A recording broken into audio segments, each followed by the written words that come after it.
এখানে কোনটা অফ আছে? হ্যাঁ, এটা দিয়ে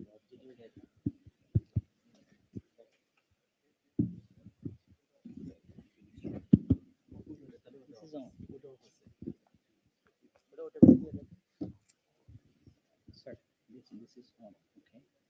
Thank you.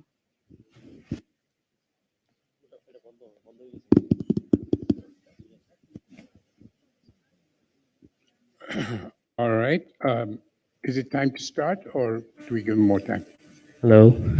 Hello. Okay.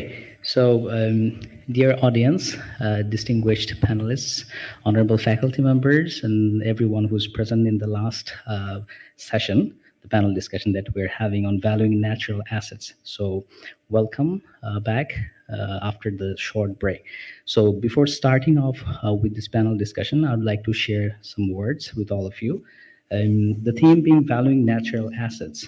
So more and more countries and organizations are recognizing that economic profitability is not the only thing that matters, as seen in the COP26 Glasgow Climate Pact, as well as the World Bank's global program on sustainability that integrates environmental sustainability into public and private decisions by providing high quality data, analytical tools, and technical assistance of measuring and valuing natural capital and ecosystem services, while both the public and private sector would gain from the meaningful valuation of natural assets.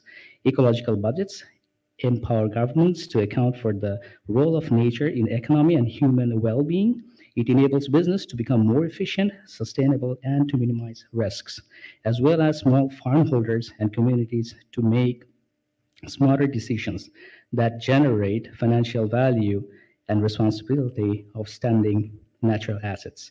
The issue of natural capital debt has largely been ignored, where it is important to measure the cost of nature include indirectly in decision making as an evaluation of business assets against the model of extractive commodification of nature. So with that few words, I would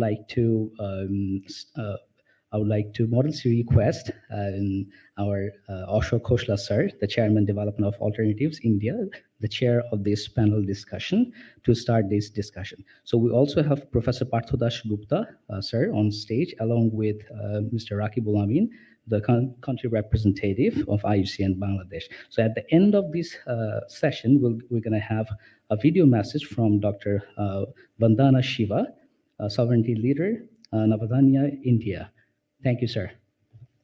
Thank you, sir. And I want to welcome the panel, which you've already introduced. Thank you all for joining us.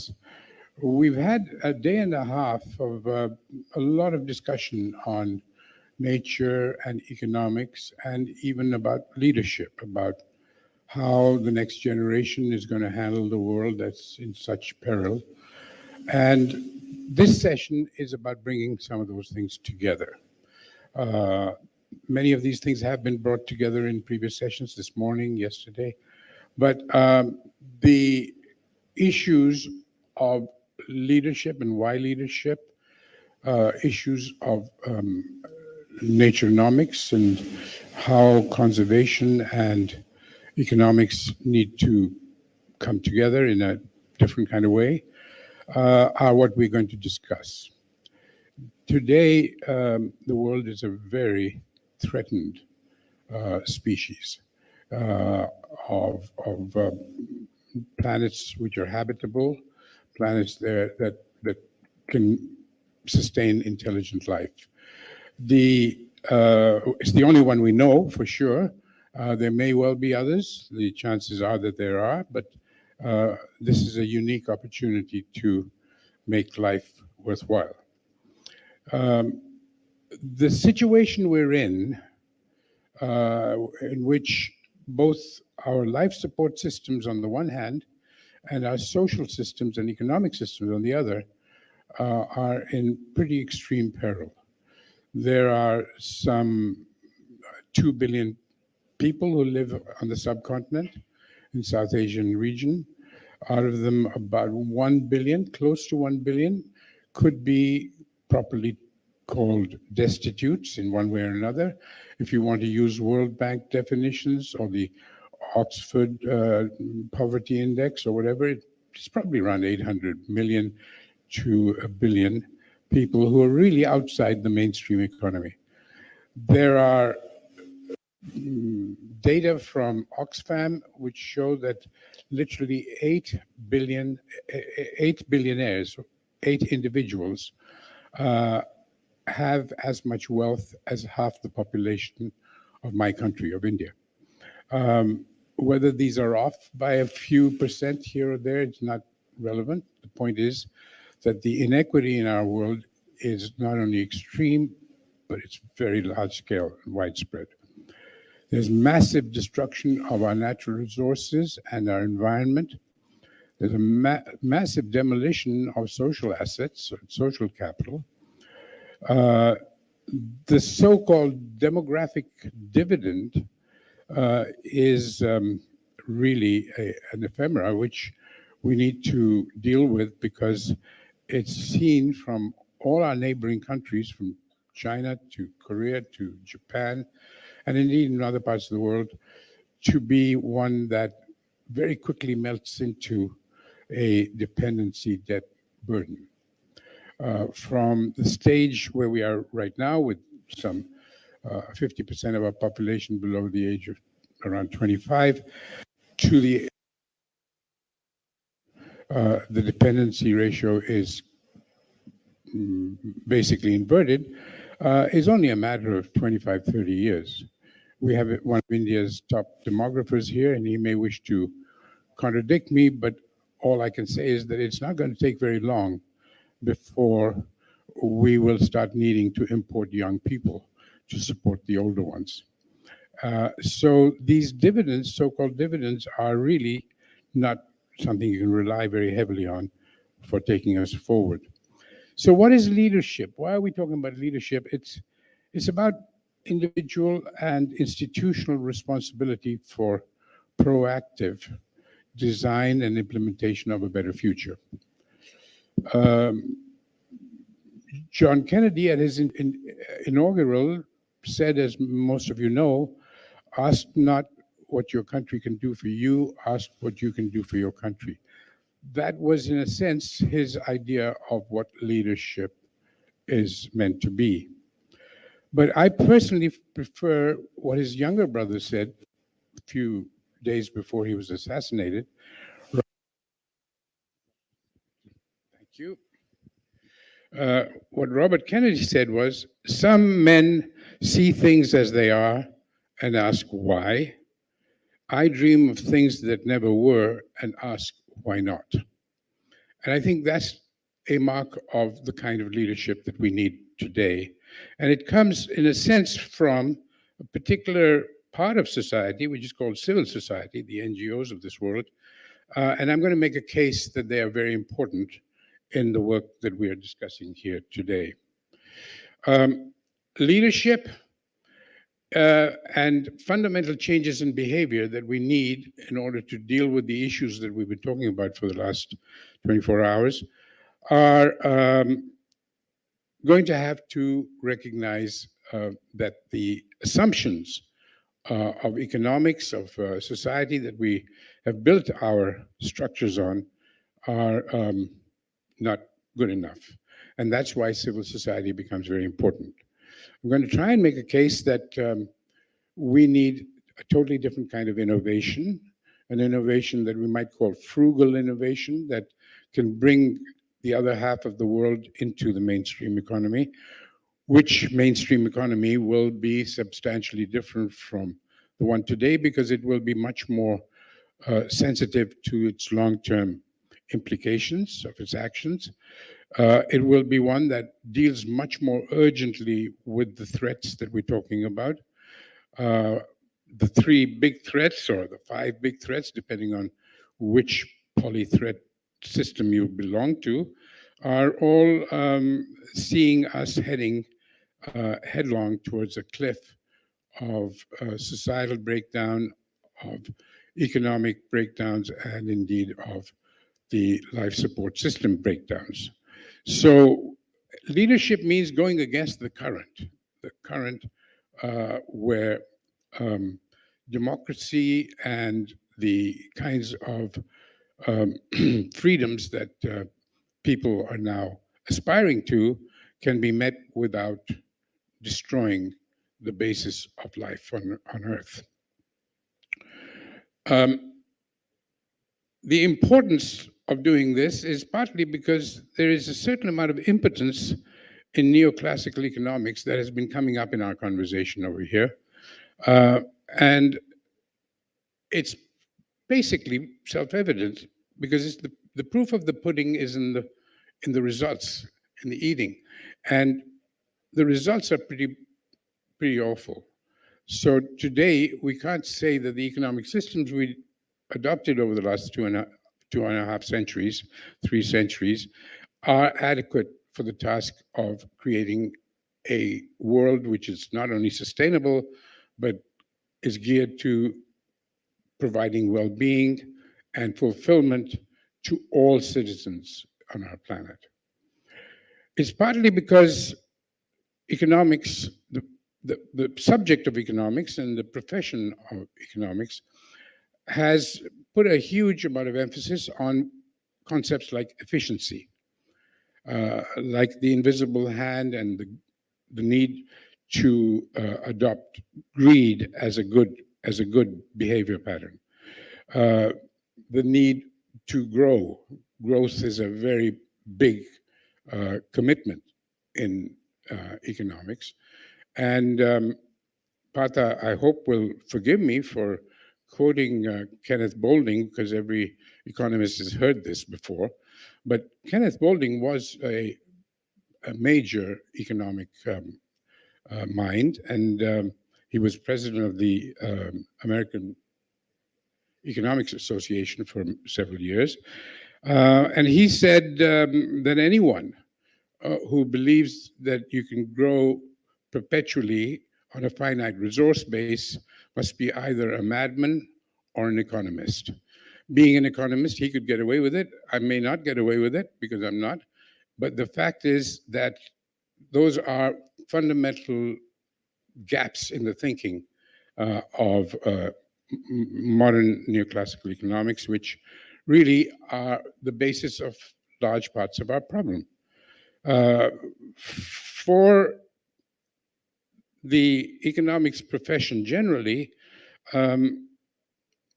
growth is all that you really need. Distributive justice isn't a part of the equation. They write books sometimes about growth with equity or whatever, but essentially, who gets the benefits and who pays the costs is not a major part of the economics curriculum.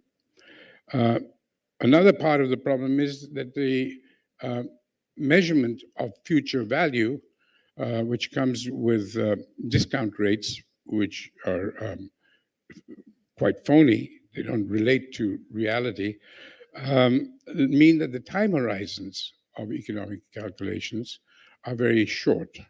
So they don't take account of issues like climate change and species extinction and so on.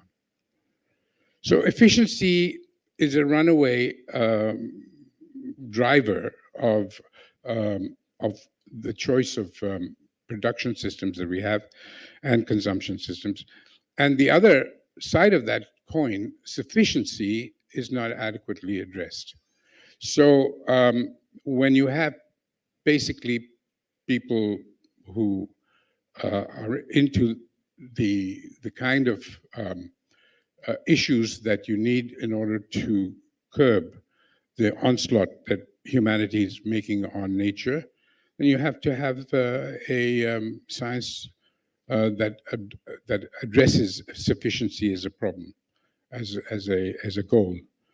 So this, together with the commitment of our present economic systems on the primacy of capital in terms of its rights to the benefits of economic activity, is a major issue in this game. So we also need to recognize that defining what is a good life is a culturally dependent issue. Today, what is a good life is defined largely by Western economies, Northern economies that have pursued a certain kind of trajectory, and they don't necessarily reflect what other cultures see. And this issue of growth and efficiency are actually at the root cause of many of the problems that we're dealing with here. You know, that younger brother, Robert Kennedy, has a very famous quotation. It's rather long, and I won't read it out to you, which basically questions the whole value of GDP. He said, GDP judges the United States of America by a GDP that counts air pollution and cigarette advertising and ambulances to clear our highways of carnage. It counts special locks for our doors and the jails for the people who break them. It counts the destruction of our forests and the loss of our natural wonder in chaotic sprawl. It counts weapons and counts and armored cars for the police to fight the crime in our cities. It counts television programs which glorify violence in order to sell toys to our kids.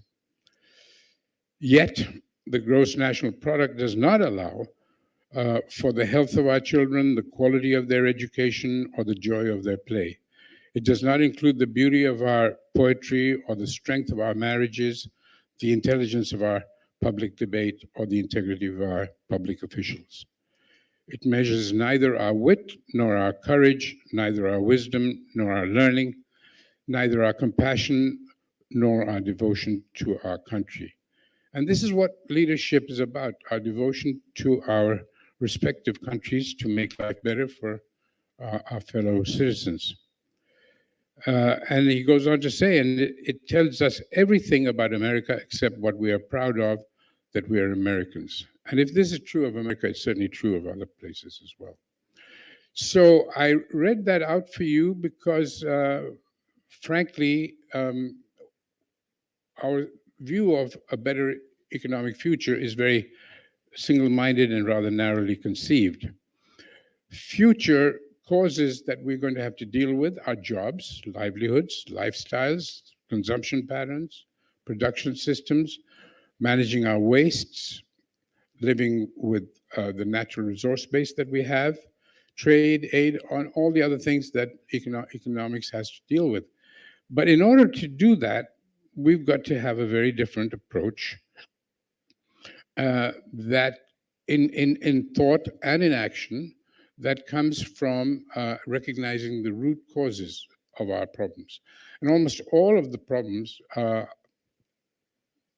have root causes which are very basically either the same or very similar. The leverage to change the direction that we're taking has to come from passion and from strategy, and also have the depth and the scale that is needed to meet the challenge, the magnitude of the challenge. So I think what I'm going to make a case for is that in order for us to have the leadership to change course of our ship of state, it has to come from the third strand, if you like, of society. Just as in DNA, you have two strands, in society you have three strands. There's the public, the government, the private sector, the market, the people sector, which is called civil society. And while the private and the public are going to go on fighting each other and creating more and more disturbance in the environment, the social and economic environment, it is for the people's sector, the civil society, that you're going to have to drive a way of bridging these two to bring about change. So the real leverage is going to need collaboration. It's going to need support systems. We call all this sort of an ecosystem for governance, and that needs a strong civil society, which includes all kinds of organizations that are neither government nor private sector, and it brings together nature and economics in a wholly different way. And civil society is the one that has actually more or less on its own created almost all the valuable changes that have occurred in our world. The changes regarding gender equality, the changes requiring universal suffrage, the changes about human rights. These don't come from governments and they don't come from big business. They actually come from civil society. The kinds of organizations that the Balipara Foundation represents and my own organization, Development Alternatives, these are extremely important, and they are today under incredible threat. They're under threat almost in every country around the world from establishments that are now becoming more and more autocratic and very sensitive to criticism or independent thinking. And I believe that we've got to address not only the issues, but the instruments that we need in order to bring those issues together. So that is basically what I think we should be discussing. What is the need for leadership? What is the kind of mechanism? And it's not enough to say we need to build skills or we need mentoring, because that, of course, is a way of doing that. But what kind of skills and what kind of mentoring are important? So may I open the floor and invite Professor Partha Dasgupta to address these issues. Ashok, I'm afraid you've got me in a bind, because this session was about valuation. As far as you can talk about valuation. It says leadership addressed for valuation of natural resources. So I think I'll speak. You should speak about what you were going to say. Fine. Well, I'll speak. Give you a sense of the way my mind has been working over issues of valuation, because I know something about it. The history of my own understanding of it. Oh, so sorry. Is that better? Oh, good. I'm so sorry. Yes, I should know better than that. Okay, I'll be trying to be brief, and so that I have to leave by 1:45. The subject of environmental and resource economics really developed in the United States to begin with, and that's an unfortunate phenomenon, and I'll come to that in a minute. The reason is that, very understandably, the young people there who worked on it, or the elderly people who took were leaders of civil society in creating public parks, national parks, and so forth, dating back to the 19th century, were concerned essentially with amenities. These were rich societies. They saw natural capital in the form of lakes, beaches, parks, endangered species, rare species, and they wanted to protect them. So the first set of valuation exercises in the United States, and then it came over to England and the continent as well, were over the evaluation of amenities, find out ways by which you can tease out the willingness to pay, the value of it, as seen by people. After all, these are democratic societies, remember. So the valuation is going to reside in the heads of people. So why not ask them or find out from their behavior how they value it? So it's an incredibly large literature developed in the 60s, 70s, running into the 80s on valuation methods of amenities, essentially amenities, okay? Say parks, fishing places where you could fish, cleaning up pollution. So If there was a beach, you wanted to clean it up, it costs money. How do you do that? What's the value of doing that? And you go and ask people. So methods were developed in teasing out the willingness to pay. Several particular forms of it, for example, contingent valuation exercises involved actually asking people, random sample of people, as to how much they're willing to pay for the value to protect the resource in question. Okay, that is actually the largest group of papers were on this field, and textbooks and so forth. So somebody from like myself who first entered the field about the late 70s, and I was interested in it, coming from this part of the world, of course, I found that to be not very exciting because I saw natural capital as more as a means, the engine of life, so to speak. And I thought of the fisherman, the woodlander, or the farmer. For him or her, the resource in question had some productivity, and how do you tease out the productivity in a world in which markets malfunction in a big way? Okay? The large-scale work on this, which has come up, I haven't myself contributed. I did the theoretical work, which gives you the formulae that you need in order to be able to estimate the productivity of, let us say, a wetland. And you ask yourself, what is the wetland producing in terms of goods and services that people need, and whether they are people in a community or downstream and so forth.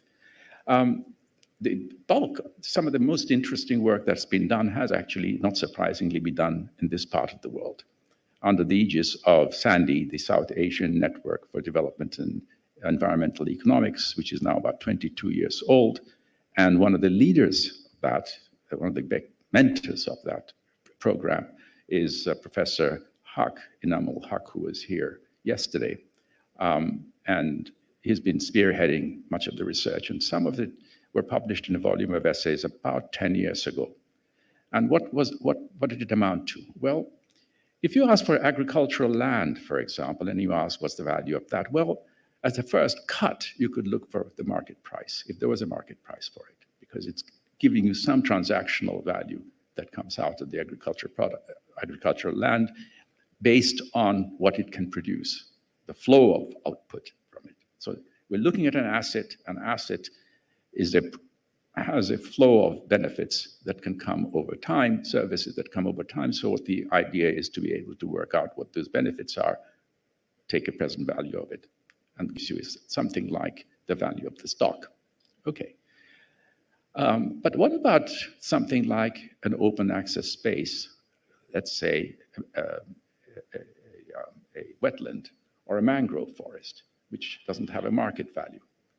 Now then you ask yourself the question, or at least the economist asked them the questions, what are the services that are provided, and can you value those services? So in the case of a wetland, for example, take at least two values. One would be the cleansing of the water that a wetland provides, natural cleansing processes.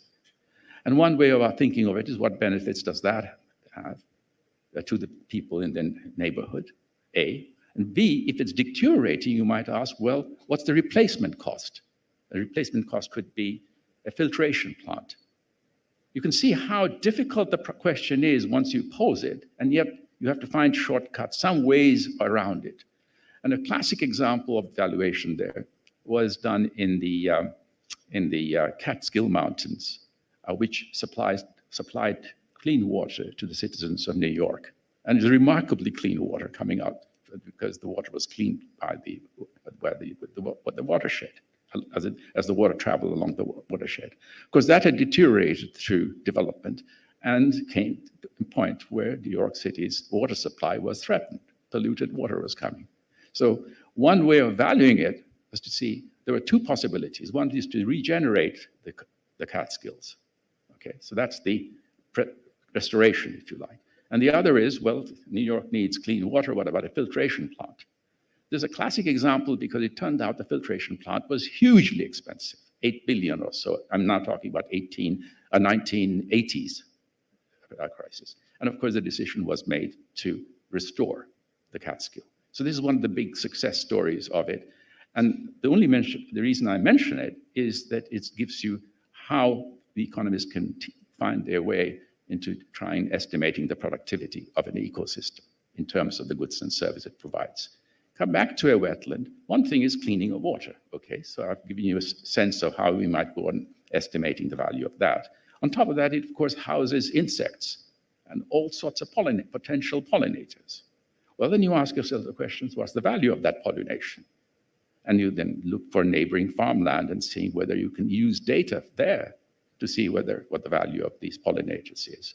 And you can imagine that economists have done that as well. What they've done is to have looked in one particular case, neighboring farms, but distance away from, and gradients of distance away from the wetland in question, and to see whether other things remaining. These are serious econometric problems because you have to hold things constant and then control for other things.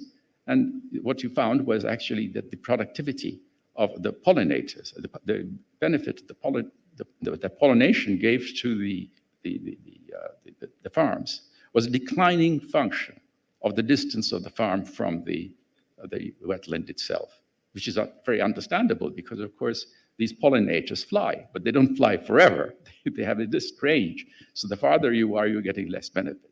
But you can then work out what the productivity benefits were. Add them up, and that gives you a first cut at the value of the ecosystem. And of course, one can go on. And as I say, Sandy has done marvelous work on this. For example, on shrimp farms, which have huge environmental problems to neighboring adjacent farms.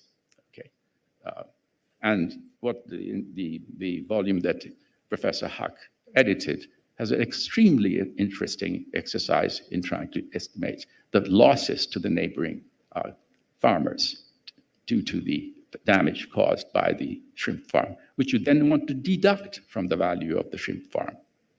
And of course, the shrimp's price doesn't reflect the damage, which comes back to the point I was trying to make earlier, that export of primary products carries with it a cost which is not picked up in the export price. So in a sense, the exporting country and our primary products lose out. So that's the background of that story. Okay, so I've talked about these are use value. I'm going to end with a couple of remarks on things which I find very difficult to get my grip on for valuation purpose, but I understand their significance as well as anybody else does. What about the intrinsic value of species or even ecosystems? Not just, willingness to pay. That's, after all, my assessment of what I value. But is there something called an intrinsic value of it? For people of this part of the world, our culture, the culture we're brought up in, that's much easier to digest, the idea of an intrinsic value, than many of my friends in the West, because we are, for a variety of reasons, I'll come to one or two of them. Then amongst, because you can ask people as to whether something which is not an amenity, you don't actually observe that object or that species, let's say pelicans in a distant part of the world, are you willing to pay for the preservation of the pelican species? And there have been very interesting case studies of that, where people have revealed a willingness to pay some for the protection of something which they will never see. So it's an intrinsic value that they were trying to estimate, okay, or impute. To me, coming from where I do, which is India, a far more tricky one and far more moving and important one was the sacred value of certain types of ecosystems. And it doesn't even have to be, it could be a rock, but the rock is this ecosystem too. And for example, the big rock in Australia is a sacred land for the Aborigines. And there I think we come to grips with something which is very hard to accommodate. And certainly nobody would wish to put a price on it. Right? Sacred is sacred. Thus far, no farther. It's quota constraints. You don't tamper it and so forth. And we understand it. And in some deep sense, I would argue that the issue of valuation, which when I was doing my review, one of the first criticisms was that here we go again. Here's an economist trying to value nature, and you can't put a value on nature. That was immediate criticism that came when I was appointed to produce the review.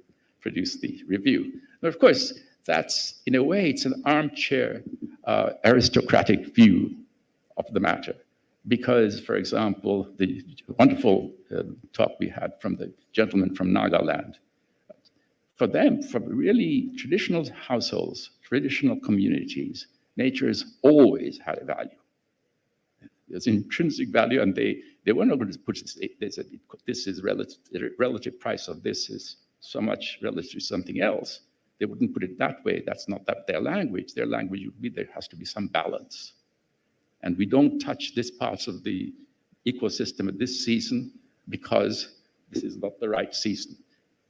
We do something else in another part of the, but that reasoning has in it trade-offs.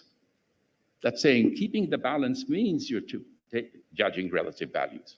Okay, so these are not alien notion, but the sacredness one does interest me very much for the following reason, and I'll give you example of it. Every society that I have come across, and I've traveled a lot, we rationalize our actions when they come in they create conflict among values that we hold. We want this and we want that. We can't have both. But we don't like the idea that we're giving up one for the sake of the other. And so we fudge the issue and create a word play in which actually we are not actually giving up either. The classic example for me, given that I was raised in Benares, Varanasi, is the Ganges, which is about as sacred an ecosystem, if you want to call it an ecosystem, for Hindus as any. We call her Ma Ganga. It's as simple as that. Okay. It's yet one of the most polluted rivers on earth. You name the trash and it's dumped into it. Okay. So here we go. We have competing demands. You have a sacred river, and yet you're polluting it. You're doing it very consciously because there are no alternatives, let us say, in this case. Okay. I raised this question some years ago when I was in Benares with my son who wanted to visit Benares. I was raised there. And we went to the ghats. And, people were bathing and everything. And of course, you saw some arms and legs floating down the water because the burning ghats were on the... And it was filthy, absolutely filthy at that part in Benares. And there was a priest who was praying, and after he finished his prayer, I saw him and I asked him, what do you make of it? You're praying to this river, and yet it's so filthy, and people are dumping it and not showing any respect.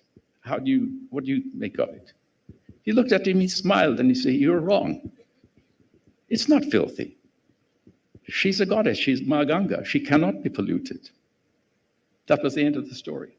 That's the rationalization I mentioned, that we have to come to terms with things which contradict each other, and we rationalize somehow. I thought it was a very profound answer, actually, because there's nothing he could do. And the fact is that it was going to remain polluted unless some concerted effort was made to change the incentives, get the prices right so that people don't actually, the chemical companies do not dump the stuff in it. So I'll stop here because I think the sacredness of much of nature is something we have lost, but traditional societies have maintained it in a big way. And they did it because from an economist point of view, it's a way of pricing a good out of the market, so to speak, if you like.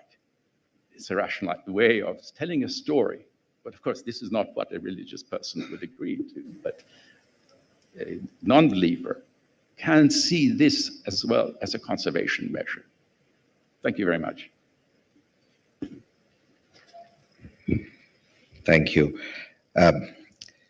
Fascinating. I came to actually listen to both of you because I always look. I mean, gurus in environmentalism and environmental economics. Karishma just put me in. They said that please do also participate in the conversation. So I'm not an economist, I must say. Just to follow up what Dr. Dasgupta has mentioned, I was in Indonesia. We are doing some community planning in the mangrove area. There's a small islands in North Sulawesi, so not so far away is a mountain, and the streams are coming from the mountain, and the rivers were really, really filthy. And the same question was like I was asking, like, what's happening? He said that the participants say that the central government has given concession for the mining in the hilltop. So they're cutting all the trees. They're mining and some mercury and all the, mostly gold mine and other mines. So, and they are suffering. So though the community has a sacred value attached to the mountain and they want to preserve, but there are higher authority who has from the Jakarta has given concession to the mines, and this is beyond their capacity.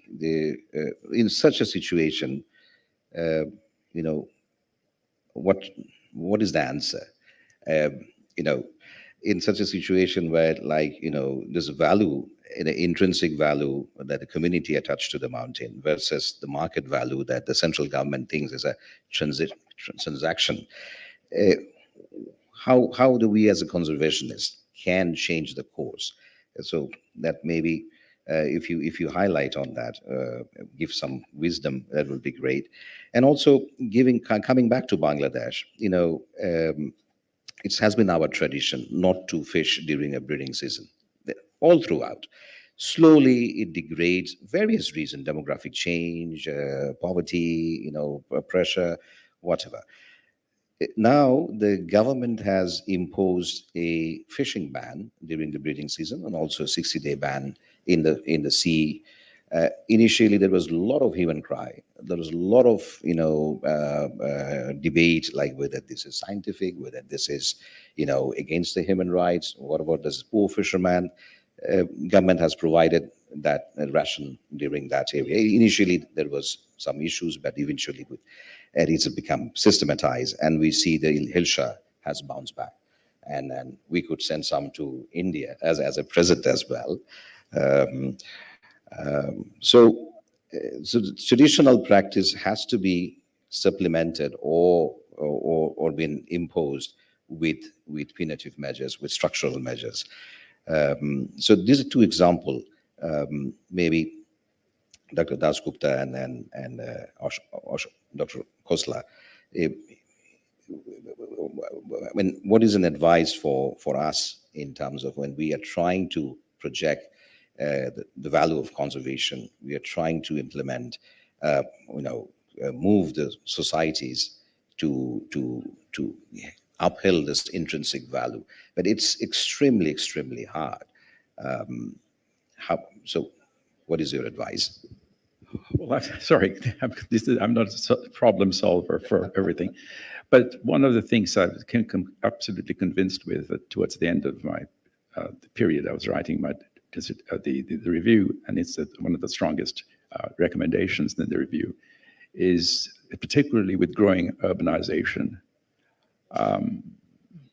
there's an extremely strong case for altering our educational system. I was looking at it from, of course, from the UK point of view, since I was writing for the UK Treasury, that we have at the primary school, we have the 3 R's, the compulsory, reading, writing, and arithmetic, but we ought to have nature studies as a 4th component to it.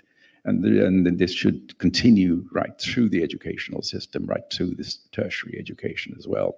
It's particularly important for growing the urban population. But there is this real reason behind my reasoning, and which I want to share with you, and it'll be very brief. In my talk yesterday, in my lecture, I mentioned that there are 2 essential features of Mother Nature and her activities under the soil, deep in the oceans, in the rivers, where you can't see, is that these processes are silent and they're invisible. That means really there are no institutional solutions to these overuse of these services, the pressure we are putting in. And the reason is that every institution, for it to work, needs to know who is responsible for what, and to have some form of penalty or reward system. It can happen through the legal system, of course, that's the West. In traditional societies, like in Nagaland, it would be social norms of behavior. There's no legal system in the strict sense of the term in the normal course. It will be norms of behavior which are kept in check by social sanctions. You don't do this, you don't do that, you can't do this, and so forth. But either way, you need to be able to have some confirmation of who did what. That is to say, you can either observe or you can verify. But if these are silent and invisible, you can't do anything. A person can get away with destroying a bit of the source of the supply. And for that reason, it occurred to me that the only way we can discipline, it has to be self-discipline. We have to be the judge and jury of our own actions. And that's easy to say, but it might be doable if you actually care about that object, if you feel there's something intrinsic value in it. And then, of course, you don't do it. How do you get that? Perhaps by understanding what it is. That's where the education comes in, where the science comes in, to understand the workings of this incredibly complex and yet mysterious goings on that Mother Nature has. And unless we get the sense of that happening, we won't have the sense of awe for nature. And hence, I think the solution in some deep sense has to be, if we have time, that is. I mean, I don't know if we have 30, 40 years left, but if we do, we should, in principle, be able to really rejuvenate our educational system so that we, all of us, throughout our lives, can eventually become naturalists at least in part, when we have a leisure time. I don't know if that makes sense, but that's what. In one sense, what you just said means that leadership, somebody who's making a decision, Yes, is going to basically, hopefully, make the trade-offs that you were talking about. We went through a specific example of this over the last few years in dealing with bricks.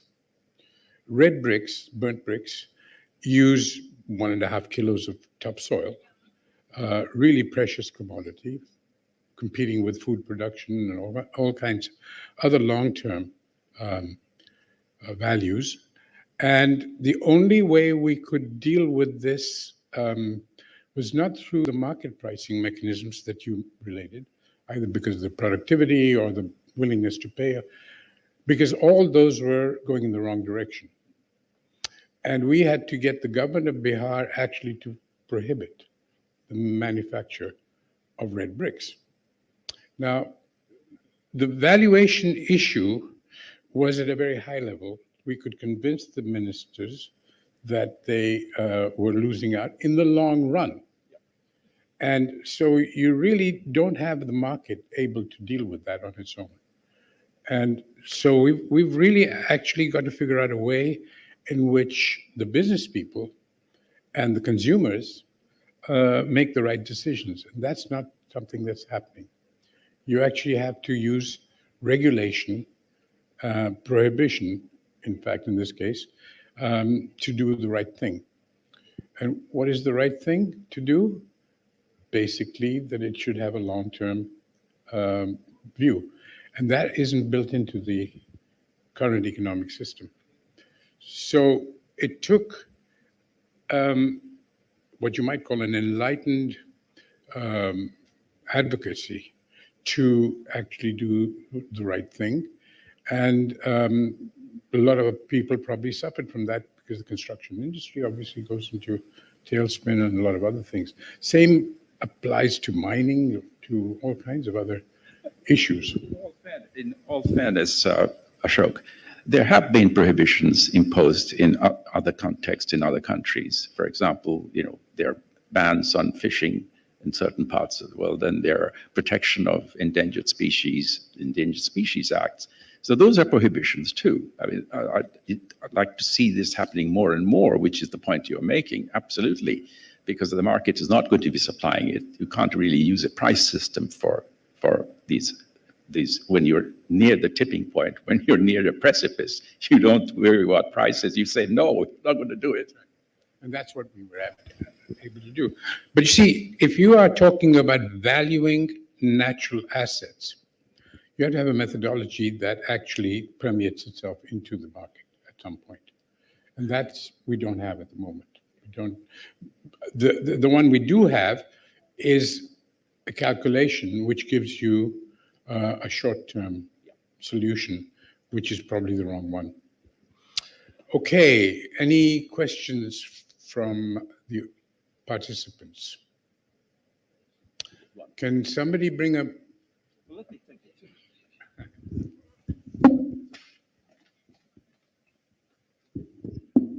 Someone behind? No?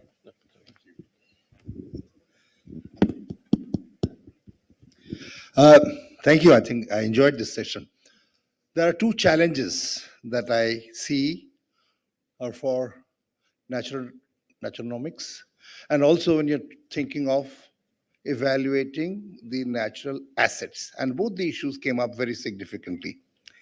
You see, Dr. Khosla, you were talking about coordination across different agencies for doing proper validation of the results. I think it's also very important that we have coordination and integration of different data sets. We need essentially, if you're really doing the valuation and naturonomics, you need socioeconomic data. We need the data on the natural assets coming from the, satellites. Now, I've been working on the data. I was responsible for setting up the State Statistical Commission in Madhya Pradesh last month. I was chairing that committee. It's becoming clear that we are using the natural resources data at the macro level, just for some kind of a cross-checking or gross validation. But we are not taking the data at the disaggregative level, so there is no analytical, relationship between the two data sets. And I must tell you, the State Statistical Commission, despite our recommendation in Madhya Pradesh, which was just talked in a big way in the earlier session, has kept the natural resources data out of the State Statistical Commission. And I must tell you, in even simple identification of urban centers, globally we are talking about bringing in the satellite data, built-up area, then vegetations. And I was advising the Sri Lankan government, and they have adopted to some extent the satellite data in identifying the urban centers. But Indian government has not done that. So what is really unfortunate that we are talking about valuation, and I'm really grateful to Professor Partha Dasgupta's work and his other colleagues that they have given us a methodology for intertemporal, interregional comparisons.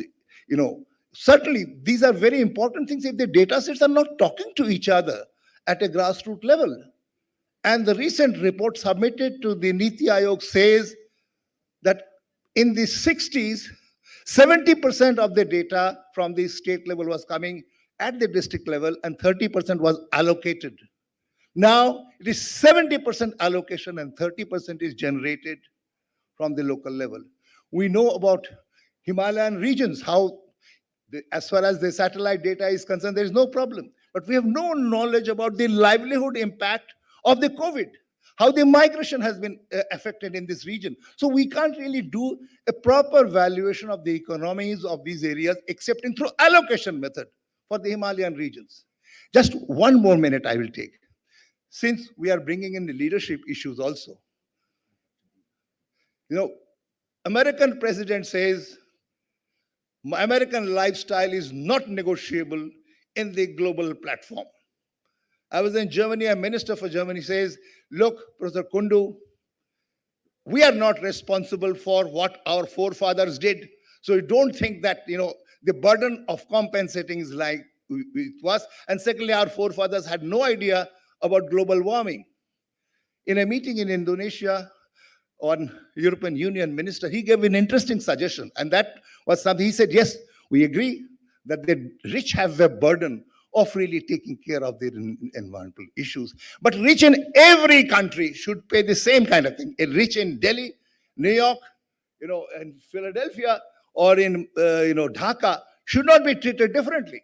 The rich and the poor, yes, we make a distinction, but we don't make a bit distinction across the countries, which really means implicitly that the European Union should dictate what kind of taxation policies should third world countries have. It is the responsibility of their countries to decide about their tax structure. They can't just say that unless you reform your tax structure in this particular manner, we are not taking the responsibility of compensating for this shift, Thank you. paradigm shift. I Thank thought you. that these are some of the critical issues, and certainly we look forward to people who are working in the front line of this to tell us how do we go about operationally. Thank you. You have to run. I'm afraid Professor Dasgupta has to go. We'll see you, I hope, soon. Okay, bye. Are there any other comments or questions or responses to Professor Kundu's comments? Would you like to? Any other questions? Do we have that video ready from Dr. Vandana Shiva?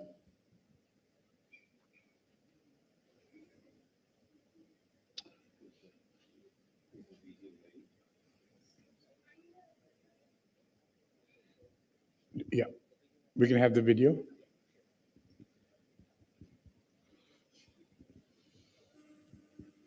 Hello. Yes. So thank you very much,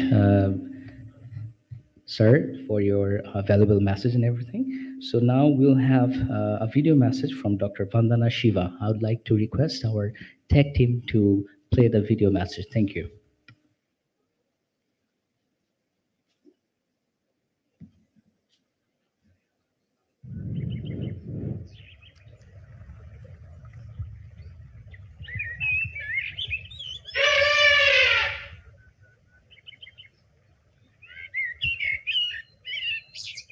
Well, given that I've spent 50 years of my 70-year life trying to protect the earth, her biodiversity, her forests, her agricultural crops, the state of the world is dismal when it comes to the dominant trend, which is promoted by big money, big ignorance, big thoughtlessness.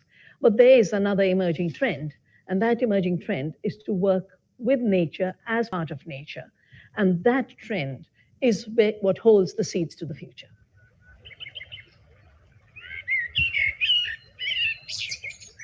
I've done a whole book on who really feeds the world for the Food Summit in Italy in 2015. And my research, my practice has shown me that the land feeds the world, the soil feeds the world. Dead, desertified soils can grow no food. That's why any action that harms the living soil is a food security threat. Biodiversity feeds the world. Our work in Navdanya has shown that the more intensification we have of biodiversity, the more we have of productivity, the more we have of incomes, the more we have nutrition and health per acre. Women feed the world because most of the farmers of the world are women. And on very tiny acreages, women grow much more food. For example, in Nigeria, on 2% land, women grow half the food. On 50% of the land, but male farmers grow about 2% of the food. Food requires care. Agriculture means care for the land. So biodiversity feeds people, soil organisms feed people, pollinators feed people. Our research shows that 1/3 of the food we eat has been co-created by the pollinators. And these are the actors we never take into account when we think of food production. We think of giant combine harvesters. We think of drone spraying Roundup.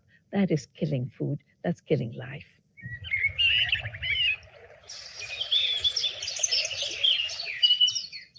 I grew up in India before the fossil fuel age, before the chemical age, before the Green Revolution. And in our work in Navdanya of regenerating biodiversity, we have found that everything that petrochemicals and fossil fuels produce can be done better by plants and biodiversity. So the potential of restoration of the land with biodiversity regeneration is huge for livelihood generation, for healing the earth, and even healing the broken climate system. This is the place to heal our broken health system, because the more diverse your food, the more healthy is your diversity of gut microbiomes, 100 trillion of them.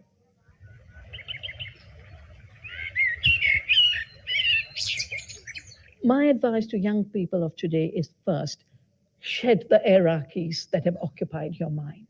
The hierarchies of gender, that men are superior to women, of race, that white is somehow superior to any color, of religions, of anthropocentrism, that humans are somehow superior to the rest of life.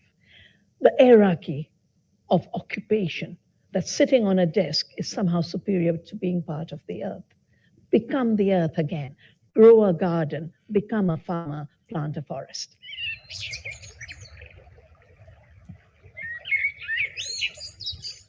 There are two future worlds. I'm trained in quantum theory. Uncertainty and multiple possibilities is what I see for real. We have a possibility of devastating this planet further, creating more climate catastrophes, pushing more species to extinction. We've already reached 200 million a day. We've already reached 200 a day, a million threatened. But we have another possibility of which we can be a part, of regenerating the earth, restoring the land. That possibility has an amazing partner, the earth herself. We are tiny elements, tiny members of the earth family.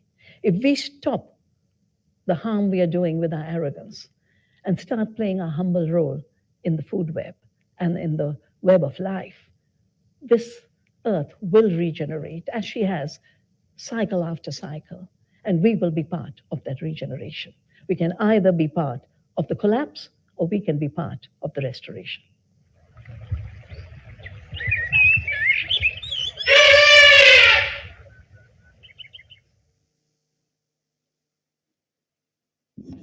Thank you. I guess if there are no more points to be made by any of the audience, we will break for. Great.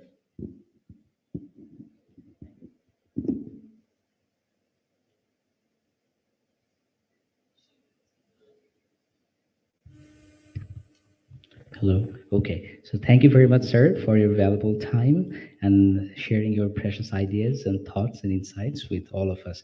So now we're at the end of today's session. So I'd like to thank all of you here who are present, and I'd like to also thank all of you who has worked very hard to make this session a reality. I would like to thank the team members of Bali Para, the team members of our administrative side, and also friends from the media.